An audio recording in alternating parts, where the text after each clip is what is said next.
Profesor, gracias por aceptar la invitación de estar con nosotros en Pido la Palabra. Y Rafael Pampillón, además de esa distinción que tuvo el año pasado como mejor profesor de Administración de Empresas, es catedrático de Economía Aplicada en la Universidad San Pablo CEU y profesor del Instituto de Empresas. Y antes de entrar en harina, el debate del Estado de la Nación, si tuviera que dar su impresión personal con 3 palabras, ¿cuál sería? Del Estado de la Nación. Bueno, ¿del discurso o de cómo está la nación? Del Estado de la Nación, ¿de cómo la ve usted? Bueno, la nación yo la veo que va recuperando algunos desequilibrios, se está reduciendo el déficit público, por ejemplo, que estaba casi en el 9%, se ha bajado al 7%, el sector exterior está comportándose muy bien, creo que la banca se está otra vez mejorando, la banca está equilibrándose, la banca está saneándose, y creo que hay 2 desequilibrios muy importantes, que es el del sector de la vivienda. Hay más de 1 millón de viviendas nuevas que están sin vender y que no tienen fácil salida después de ese boom inmobiliario. Y tenemos un desequilibrio muy importante en el mercado de trabajo. Hay mucho desempleo. Ahora hablaremos de todo eso. Han sido más de 3 palabras, profesor, pero en fin. Vamos a ver qué piensan los ciudadanos de la calle, los andaluces, sobre cómo erradicar la crisis. A ver qué dicen. Yo creo que para salir de la crisis lo esencial es invertir en educación, porque las generaciones jóvenes en las que al final nos van a terminar sacando de la crisis. Si se recorta en unas cosas, que se recortan también en otras, en sueldos de políticos. Somos posiblemente la comunidad más rica en materias primas de toda España, pero no la explotamos, todo se nos va fuera. Acabando con la economía sumergida y con toda la gente que está cobrando en negro y no nos estamos enterando. Yo que tengo pequeñas empresas, deberíamos salir apoyándolas, teniendo una pequeña financiación, no mucha, pero sí financiándonos un poco, y que las administraciones paguen a su tiempo. Que en lugar de estar peleando tanto entre los 2 partidos, que generen puestos de trabajo y se acuerden que el país está hundiéndose a causa de esas peleas. Hay otros países en los que ha habido una crisis también, pero la crisis no ha sido una pandereta como aquí. La crisis ha sido de, hay un problema, vamos a solucionarlo. Tenemos que salirnos todos a la calle, pero no solo a la calle, sino tenemos que irnos esto es una lucha perdida, eso de salir cada día sale uno, mañana sale la sanidad, pasado sale, no, eso es una pérdida de tiempo. Lo más importante sería escuchar a la gente joven y escuchar a la gente del pueblo, porque quizás entre todos tengamos más ideas que una sola persona que no ha demostrado tener ninguna. Bien, la calle opina, el público pregunta y a usted le toca responder. ¿Está preparado? Aquí estoy. Pues vamos a comenzar por Granada. Jesús, tocayo, adelante. Comienzas tú. Buenas noches, bienvenido. Gracias. Profesor, usted fue galardonado en el año 2012 como Mejor Profesor Español de Administración, un título que pesa. Desde ese podio, siendo usted una eminencia, ¿qué 3 consejos le daría al presidente del gobierno para que administre bien el dinero del país? Bueno, yo creo que lo primero que tiene que hacer es reducir el gasto suntuario, el gasto que es improductivo, el gasto corriente que se puede prescindir de él. Es preferible tener un parado que no un señor en un despacho con un ordenador, secretaria, coche oficial. Es decir, hay que reducir mucho el gasto que no sirve para producir, que no sirve para generar empleo. Y ese gasto es un gasto que son empresas públicas, son organismos autónomos, son fundaciones, son asesores. Creo que ahí hay que cortar. Y luego destinar ese dinero público a el gasto productivo, es decir, a aquello que mejora la formación profesional, que reconvierte los oficios que ya no se pueden emplear para formar en otras habilidades, en otras destrezas. Y a mí me parece que es muy importante el avanzar tecnológicamente, hacer un gasto importante en educación, pero que sea racional.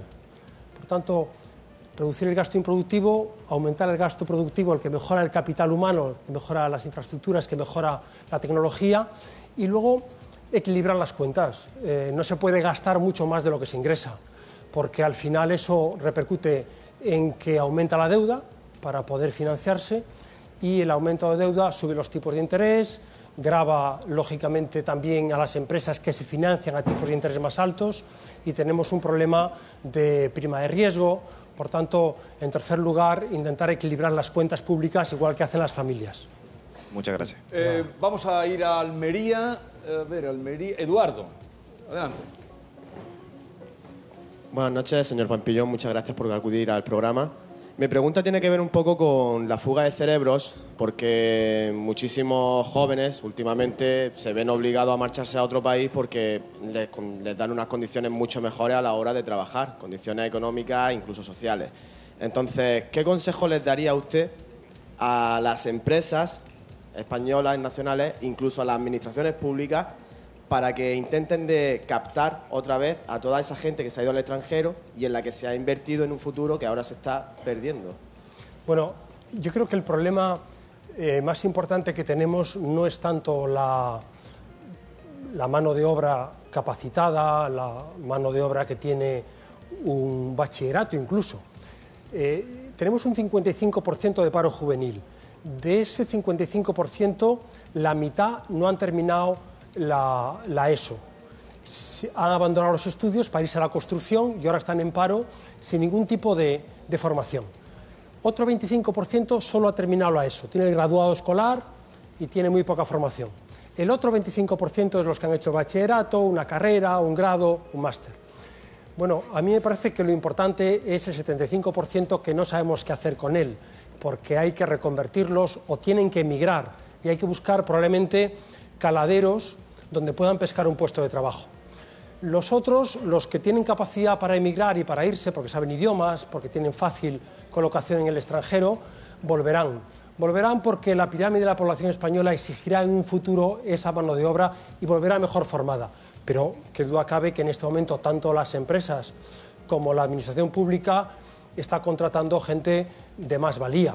Lo que se está quedando en el mercado de trabajo como ocupados, como trabajadores, son los que tienen mejor formación profesional. Los que están en el paro son fundamentalmente los que tienen una capacitación muy baja. Bien, ¿pones una cara, Eduardo? Sí, es que no estoy del todo de acuerdo. Creo que hay mucha gente capacitada que sale de estudiar una carrera, que merece un puesto de trabajo en España, que no lo encuentra y que se tiene que ir al extranjero. Yo lo vivo cada día con amigos míos que han terminado sus estudios y que no se encuentran trabajando en su lugar. Eso es cierto, pero ¿qué le podemos decir a las administraciones públicas cuando están recortando empleo, cuando están precisamente ahora aumentando el desempleo en las administraciones territoriales, en las comunidades autónomas? ¿Qué le podemos decir a las empresas que tienen una caída importante de sus ventas en España, que está colapsando el consumo, que están saliendo fuera las empresas, primero a vender fuera, a exportar, y por eso esas empresas que exportan desde España al exterior podrían contratar ese tipo de mano de obra? Pero es que hay muchísimas empresas que al no vender en España se están yendo a Perú, se están yendo a Colombia, países que crecen al 6%, 7%, países que están muy bien. Y entonces, lógicamente, necesitan mano de obra, necesitan trabajadores, necesitan gente cualificada en el exterior. O sea, que aquí en España hay que esperar que la economía se recupere y se va a recuperar, como antes decía Miguel Ángel Revilla, se va a recuperar a través de las exportaciones. Mientras tanto, aquí probablemente no haya empleo por algunos trimestres, por lo menos. Vamos, gracias, Eduardo. Vamos a ir a Huelva. Maribel, de Jabugo. Hola, buenas noches. Buenas noches. Mi nombre es Maribel, tengo 19 años y vengo de Jabugo. Es la primera vez que pregunto y mi pregunta va un poco relacionada con la vivienda. Uno de los problemas que ha ocasionado esta crisis ha sido pues, el estallido de la burbuja inmobiliaria. ¿Qué sector cree usted que actualmente puede actuar como un sustituto a este motor de crecimiento? Bueno, lo importante primero es cerciorarnos, darnos cuenta del daño que ha hecho ese boom inmobiliario. Es decir, España era un país que ocupaba a 12 millones de personas, 12 millones de trabajos, desde el año 65 hasta el año prácticamente 96, 12 millones. Y de repente pasamos de 12 millones a 20 millones y medio, 8 millones y medio más de ocupados. Inmigrantes que vinieron, 5 millones, españoles que consumían, que tiraban de las empresas que producían bienes de consumo, que demandaban casas, había que construir casas, empleábamos gente para la construcción de esas edificaciones y al final un círculo virtuoso de más empleo, más consumo, más casas. Esto se ha venido abajo, nuestro foco ahora está en sectores de alto valor añadido, la sustitución es muy complicada, tenemos en este momento una cantidad de desempleados que es impresionante, 6 millones de parados, que difícilmente van a tener un trabajo en España en los 2 o 3 próximos años. ¿Qué es lo que está cambiando? Y ya lo está haciendo el sector exportador. El sector exportador está creciendo mucho. En el año 2012 las exportaciones españolas crecieron más que las alemanas. Las exportaciones en bienes y servicios. España es un país de servicios, es un país que tiene un sector asegurador muy importante. Tenemos Mapfre, que es la primera aseguradora de América Latina, sistema financiero, tenemos 2 bancos entre los mejores del mundo, Telefónica es una empresa de servicios, empresas de ingeniería, tenemos empresas también industriales, pero donde en este momento estamos creciendo es en las exportaciones. Y eso es lo que ha reducido el déficit exterior. Y ese desequilibrio que era impresionante, que era el 10% del PIB, unos 100.000 millones de euros, ahora está prácticamente en el 2%, en 20.000 millones de euros. O sea que ese sector ya está, que es el exportador, pero tiene unas características muy distintas del sector inmobiliario. Es un sector intensivo en capital, intensivo en tecnología, intensivo en mano de obra bien formada y por tanto no va a absorber empleo. No es un sector que vaya a generar puestos de trabajo masivo, ni mucho menos. O sea que ese sector va a recuperar la economía española, al final va a tirar de la inversión, porque los empresarios tendrán que producir para exportar. Como decía Miguel Ángel Revilla, al producir necesitamos gente, al final tirará del empleo, pero llevará tiempo. Muchas gracias. Gracias, Maribel, y bienvenida. Vamos a ir a Córdoba. A ver, Córdoba, Pilar. Adelante, Pilar. Buenas noches, señor Pampillón. Buenas noches, Pilar. Mi pregunta es muy directa. ¿Qué cree usted que ocurrirá con la agricultura española y especialmente con la andaluza cuando Europa retire las ayudas en el año 2014? Bueno, el sector agrario ha crecido un poco al amparo de la subvención. Desgraciadamente, cuando se mima a un niño y cuando se le sobreprotege, luego cuando queremos que se vaya a la universidad, pues tiene un comportamiento extraño. Cuando a un sector se le prima tanto, se le subvenciona tanto, se le mima tanto, con ayudas, como ha ocurrido con la agricultura, pues ahora tiene dificultades. La agricultura tendrá que buscar sus nichos de mercado, tendrá que buscar su calidad, tendrá que buscar sus mercados. Desgraciadamente, la Unión Europea, desde el año 57, ha seguido una estrategia de sustituir lo que podíamos importar de fuera, de países emergentes, de países pobres, que nos podían vender materias primas, que nos podían vender alimentos, lo hemos sustituido por producción europea, para tener una autosuficiencia. Eso ha generado un problema mundial, eso ha generado un agravio comparativo muy importante. Países que podían habernos vendido muchos productos agrarios, pues, y obtener recursos, obtener divisas para poder financiar su desarrollo, pues les hemos condenado a ser más pobres. O sea que ahora la agricultura tendrá que aprender a vivir sola, tendrá que aprender a vivir sin la subvención, tendrá que buscar la manera de vender sus productos o hacer paisajes o zonas ecológicas, medioambientales, que puedan satisfacer la demanda de otro tipo de público. Muchas gracias. Señor Pampillón, que para el sector agrario, que mucha gente nos estará viendo en Andalucía, no vienen tiempos fáciles, los inmediatos. No vienen tiempos fáciles si no espabilamos. Igual que otras empresas que han tenido que exportar, que han tenido que vender fuera, se han buscado la vida y cuando el mercado nacional no tira, pues hay que vender en China y en India, y de hecho el crecimiento exportador español está siendo fundamentalmente en los países emergentes. Por eso la agricultura española tendrá que buscar también su lugar en el mundo para poder sobrevivir. Hablando de agricultura, vamos a ir a Jaén, eminentemente agrario. A ver, María José, adelante. Buenas noches, señor Pampillón. A ver, mi pregunta me viene un poco a raíz de haber leído este fin de semana en un periódico de economía una noticia. Y el titular era el siguiente: temor mundial a una guerra de divisas. ¿Podría explicarnos exactamente qué consiste esa guerra? Y, lo que nos llega más a nosotros, ¿cómo nos puede afectar a la economía española?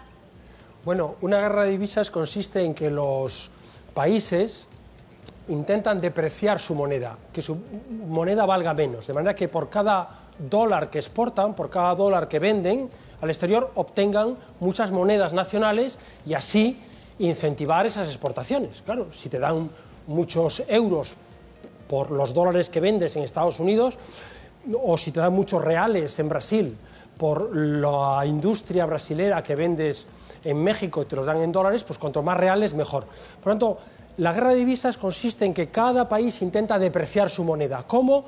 Aumentando la cantidad de dinero, dándole a la máquina de hacer billetes, dándole a la impresora para que abunde su moneda y su moneda pierda valor y entonces sus exportaciones son mucho más atractivas. A nosotros nos afecta porque no hemos entrado en esa guerra de divisas, porque el Banco Central Europeo es un banco central muy ortodoxo, que no quiere darle a la máquina de imprimir, el euro está apreciado, relativamente apreciado, y al menos eso dicen las estadísticas, y eso a nosotros nos afecta, el no haber entrado en esa guerra, que nuestros productos tienen más dificultades para ser exportados, más dificultades para ser competitivos. Muchas gracias. Gracias, María José. Vamos a Cádiz. A ver, Cádiz. Laura, adelante. Gracias. Buenas noches a todos. Buenas noches, señor Pampillón. Gracias. Yo quisiera que me dijera usted qué cree que debería de hacer el gobierno actual de Andalucía para intentar reducir o que desaparezcan los desequilibrios históricos que sufrimos los andaluces y las andaluzas con respecto a las regiones más avanzadas del Estado español. Bueno, converger siempre es complicado, pero estamos viendo cómo países emergentes como China, como India, países como Brasil están convergiendo, países de América Latina, países de Asia están creciendo más rápidamente y están cogiendo a los países ricos. De hecho, los países nórdicos eran muy pobres hace 100 años y ahora son los países más ricos del mundo. O sea que Andalucía tiene que apostar, lógicamente, por el capital humano, por la formación, tiene que apostar por la investigación y desarrollo, por la innovación. ¿Cómo coger al resto de las comunidades autónomas? ¿Cómo acercar su renta per cápita a la media española? Pues mejorando su capital humano, mejorando el paquete, la oferta de productos que hace y creciendo. Y eso es una labor complicada porque también la dificultad de la industrialización es amplia en este momento. O sea, industrializarse es complicado. ¿La educación es lo primero, entonces? La educación es lo primero. La educación es lo primero para mejorar la distribución de la renta. Muchas gracias. Gracias, Laura. Vamos a ver Mar Barrera qué nos dice en las redes sociales. Aprovecho la ocasión, te pongo un poquito más de agua, profesor. Buenas noches, señor Pampillón. Buenas noches, Mar. También le traigo una frase célebre que me han recordado los amigos de las redes sociales, de Woody Allen, que dijo: arreglar los problemas económicos es muy fácil, lo único que se necesita es dinero. Claro. Bueno, según lo que los internautas han dicho en las redes, lo que hace falta para mejorar la economía en España son cambios de raíz, empezando por una clase política que piense en un futuro a largo plazo. De todas las preguntas que nos han llegado para usted, le he seleccionado 3. La primera: ¿cómo afectaría al futuro de la economía la reforma de los sistemas financiero, educativo y mercado laboral? Bueno, eso es fundamental. Es decir, la reforma del sistema financiero es fundamental para dar crédito. Ese crédito mejoraría la financiación de pequeñas y medianas empresas que se podría crear en Andalucía o en otras regiones de España. Esos empresarios que no contratan a los recién licenciados, los recién licenciados, si hubiera financiación para una pequeña aventura empresarial, podrían trabajar por su cuenta y crear su propia empresa. Hace falta que esa reforma del sistema financiero se termine para que vuelva a dar crédito al sector privado, vuelva a dar crédito a las empresas. El mercado laboral tiene que dar una vuelta de tuerca todavía en su reforma para asignar mejor los recursos y para que reduzcamos un poco más los costes laborales para ser más competitivos en los mercados internacionales. Esto cuesta entender porque a nadie le gusta que le bajen el salario, pero la única manera de ganar en productividad es mejorando el capital humano y en este momento ganar en los mercados exteriores reduciendo costes. Y la otra reforma que me proponías... Financiera, educativa y la reforma educativa que nos dé un recorrido a largo plazo de formación mejor para nuestros ciudadanos. Segunda pregunta. Dice Condos Torres, estamos cansados de escuchar que estalla alguna burbuja económica. ¿Queda alguna por estallar, por llegar? ¿Y cuál sería? Bueno, aquí en España no hay ninguna burbuja por estallar. Aquí, desgraciadamente, no tenemos nada que tire para arriba, pero sí que la puede haber en China, una burbuja inmobiliaria, puede haber en Brasil otra burbuja inmobiliaria, puede haber en algunos países un incremento importante, a lo mejor, de activos, que pueden ser la bolsa. O sea que aquí en España, por ahora, no hay burbuja ninguna que pueda estallar. No hay ninguna más. Y tercera, ¿qué opina del plan de empleo joven de Rajoy, que facilitará la contratación temporal de menores de 30? Pues sería buenísimo que en general la contratación fuera más sencilla. Yo creo que esto añade un contrato más a los 45 tipos de contratos que ya tenemos. Habría que unificar los tipos de contratos, pero lógicamente todo lo que sea favorecer el empleo juvenil en este momento es fundamental, porque los jóvenes son los que mejor se adaptan a las necesidades del mercado, son los que mejor conocen las nuevas tecnologías, sobre todo si han terminado un grado. Los jóvenes son los que pueden trabajar más horas porque tienen menos obligaciones familiares. Es un capital humano excelente, fundamental en una economía. Por eso hemos de evitar que se vayan al exterior. Por eso es bueno que se favorezca de alguna manera la contratación de la mano de obra juvenil. Bien, gracias, Mar. Para hablar de la educación de nuestros hijos y también de la violencia en las aulas, hemos invitado, póngase aquí, profesor, que le vamos a dar paso a la siguiente invitada, a Rosario Ortega, catedrática de Psicología de la Universidad de Córdoba. Por favor.